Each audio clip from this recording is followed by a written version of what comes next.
Merci.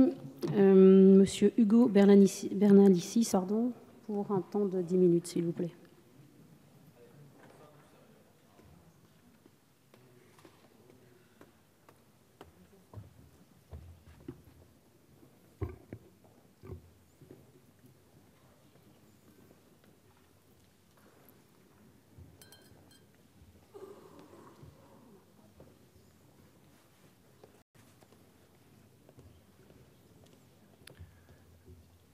Monsieur le ministre, Madame la présidente de la Commission, Monsieur le rapporteur, mes chers collègues, je voudrais tout d'abord partager avec vous une pensée pour les victimes et pour les proches des victimes, mais aussi pour les policiers, les gendarmes, les magistrats qui concourent jour et nuit à notre sécurité. L'objectif que nous partageons tous est de trouver une réponse efficace pour prévenir les actes terroristes et la peur qu'ils propagent. Sauf que votre projet ne répond pas à cet objectif.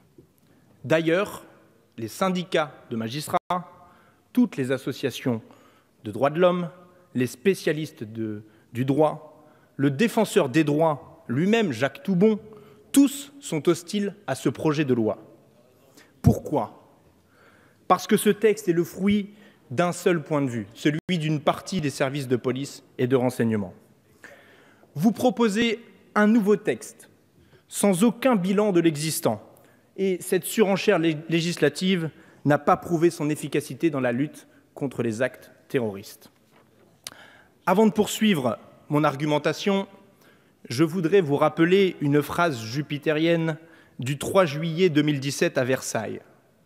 Le code pénal tel qu'il est, les pouvoirs des magistrats tels qu'ils sont, peuvent, si le système est bien ordonné, bien organisé, nous permettre d'anéantir nos adversaires. Nous aurions pu avoir un débat, justement, sur la manière de bien ordonner, de bien organiser le système, avoir un véritable débat sur la question des moyens, sur la question des méthodes, sur la question de la réorganisation des services, mais aussi sur la question de la prévention. Mais tout ça est absent du texte. En réalité, aucune loi ne permettra malheureusement d'empêcher la commission de tels actes. Mais la réaction légitime ne doit pas se réduire à une vision parcellaire de cette problématique. Au final, c'est un changement de nature de notre régime que vous nous proposez, Monsieur le ministre, nous faisant entrer dans une démocrature arbitraire et discriminatoire. Cette loi est liberticide et contre-productive. Pourquoi ? D'abord parce que le code de procédure pénale, le droit commun, contient tout ce qu'il faut pour prévenir les actes terroristes. Et il apporte, en plus, les garanties minimales d'un État de droit, à savoir les droits de la défense et le principe de sûreté. Au fond, ce que contient la Déclaration des droits de l'homme et du citoyen, c'est-à-dire l'esprit de la République. Or, ce texte, c'est la même philosophie que l'état d'urgence. Laisser toute latitude au préfet, à la police et donc au ministre de l'Intérieur d'assigner à résidence, de perquisitionner, de fermer des lieux de culte, et tout ça sans le contrôle de la justice indépendante. Sauf avec l'introduction du juge des libertés et de la détention, véritable juge alibi dans ce texte. Alors, quelle est la différence entre le droit commun actuel et ce qui est proposé dans ce texte? Nous passons en réalité de l'ère de la preuve à l'ère du soupçon. Car qu'est-ce que sont, je cite, des raisons sérieuses de penser que, par rapport à la loi actuelle, au droit commun, qui énumère précisément les faits qui constituent la préparation d'un acte terroriste, et ils sont déjà très larges. Vous ne vous attachez plus aux actes, mais à la dangerosité fantasmée. Car, avec le code de procédure pénale, le droit commun actuel, on peut déjà agir dans le cadre d'une enquête préliminaire judiciaire, et en plus, avec le contrôle d'un juge indépendant. Mais alors, pourquoi ce texte? Avez-vous peur du juge? Est-ce un texte de méfiance envers la justice ou de défiance envers la justice? Alors quoi? Vous allez perquisitionner tous ceux qui auraient une barbe trop longue, une djellaba et pas le bon livre dans leur sac? C'est de ça dont il s'agit? Qui va subir ces dispositions si ce ne sont nos compatriotes de confession musulmane? Ce seront eux les soupçonnés, et vous le savez aussi bien que moi. C'est comme pour la fermeture des lieux de culte. On peut déjà agir dans le cadre du droit commun. Alors pourquoi rajouter une mesure supplémentaire si ce n'est par amalgame? Rappelons qu'avec l'état d'urgence, il y a eu plus de 4 300 perquisitions administratives, mais seulement 23 enquêtes ouvertes pour terrorisme, soit 0,5% d'efficacité. Et je ne reviendrai pas ici sur les assignations à résidence des militants écologistes lors de la COP 21. Avec ces méthodes, on a entretenu la haine. Avec ces méthodes, on a créé des ressentiments. Avec ces méthodes, on a radicalisé contre l'institution policière et donc contre la République. Est-ce que le fait que nous soyons le pays d'Europe qui envoie le plus de volontaires au djihad vous interpelle? Que fait-on pour la prévention dans ce domaine, grande absente de ce texte? Et pour couronner le tout, vous nous proposez 2 cavaliers législatifs. Premièrement, les périmètres de sécurité. Vous nous présentez cette mesure comme indispensable, notamment pour les grands événements, comme la braderie de Lille, vous l'avez utilisé comme exemple lors de la commission des lois. Sauf que aucune des dispositions de l'état d'urgence n'ont été activées pour mettre en place des périmètres de sécurité lors de la braderie de Lille. Tout s'est fait dans le cadre du droit commun, chers collègues. Tout.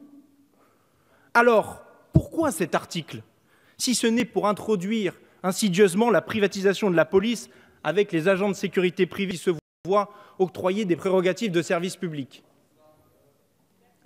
Deuxième cavalier, la chasse aux migrants avec l'article 10, où on en profite pour étendre les périmètres de contrôle. Rappelons que la très grande majorité des assassins et meurtriers étaient de nationalité française. Ces dispositions anti-migrants n'ont rien à faire dans une loi de lutte contre le terrorisme. Attention aux amalgames à la Trump. Nous voilà donc dans la démocrature, ce glissement silencieux de la démocratie vers la dictature. Et pourtant, nous avons des propositions pour prévenir la commission d'actes terroristes. Jupiter a dit dans un grand entretien au Point, je cite, « C'est pourquoi notre réponse au terrorisme ne peut être que multiple afin d'y inclure toutes ces dimensions. Elle doit être à la fois sécuritaire, économique, culturelle et éducative. C'est d'ailleurs presque l'essentiel. » Effectivement, pour le sécuritaire, nous avons bien vu la réponse. Pour l'économique, le culturel et l'éducatif, nous avons surtout vu les coupes budgétaires cyniques de M. Darmanin. Les propositions de raison et sérieuses existent, et il faut avoir le courage politique de les porter. Renforcer les moyens humains dans le cadre du droit commun existant. Il faudrait d'ailleurs renforcer le contrôle des marchandises en embauchant des douaniers, mais cela suppose de sortir du dogme du libre-échange. En ce qui concerne les moyens humains du renseignement, il est impératif de renforcer le nombre d'officiers de police judiciaire pour mener des enquêtes sous le contrôle des magistrats. Il faut également augmenter les moyens de la justice, mais enfin tout le monde nous le dit. Est-ce que 12 juges pour lutter contre les actes terroristes pour un pays comme la France est suffisant? 12 juges. S'attaquer au circuit de financement du terrorisme et donc s'attaquer aux paradis fiscaux. Il faut aussi traiter de la question géopolitique en établissant une liste noire des pays finançant directement ou indirectement le terrorisme et leur interdire de s'approprier des entreprises ou des clubs sportifs dans notre pays. Il faut être impitoyable avec les entreprises qui aident les organisations terroristes. Et c'est intolérable de voir des camions Lafarge pour les travaux de la cour d'honneur de notre Assemblée nationale. La collaboration fiscale et économique avec ces pays et entreprises, il faut que ça cesse et immédiatement.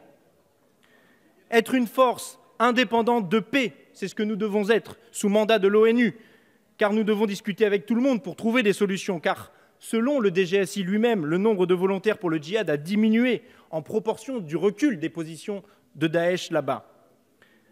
S'il faut un état d'urgence, en définitive, c'est pour renforcer tous les services publics, pour fortifier les anticorps républicains.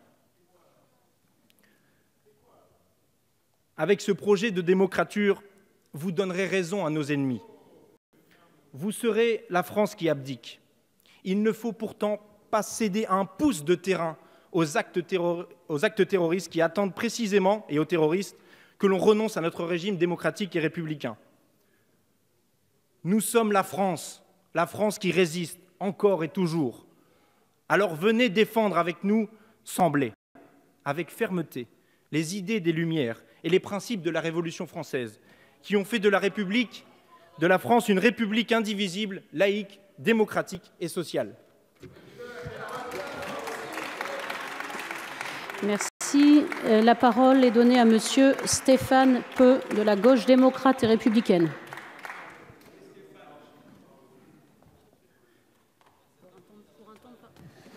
Bon, temps de parole de 10 minutes, s'il vous plaît. Madame la Présidente, Monsieur le Ministre, Messieurs les rapporteurs, chers collègues. Notre pays vit sous le régime de l'état d'urgence depuis les terribles attentats du